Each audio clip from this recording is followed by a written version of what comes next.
That's a question that depends on each timeshare owner's situation, right? And where they're at in the process.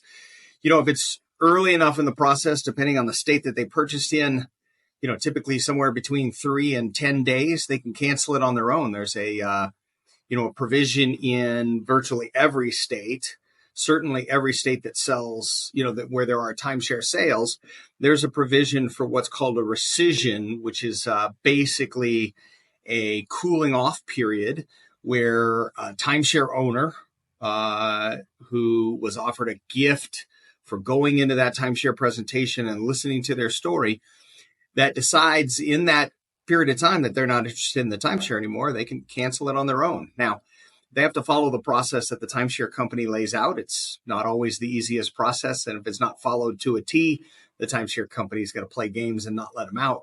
But that's, an easy way, a fairly easy way for a timeshare owner to get out. Once they get past that rescission period or that cancellation window, it gets significantly more difficult.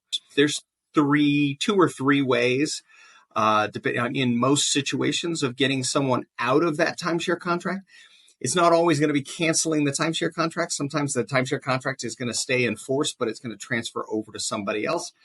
But if it's a situation where that's not possible, then there are ways to do it. It's complicated. It's an inside, you have to have inside knowledge into that industry. And that's where Centerstone Group excels. Our team of, experts have years of experience in the timeshare industry. I spent years as an executive in the timeshare industry, so I'm aware of the leverage that can be placed against these timeshare companies that they don't enjoy.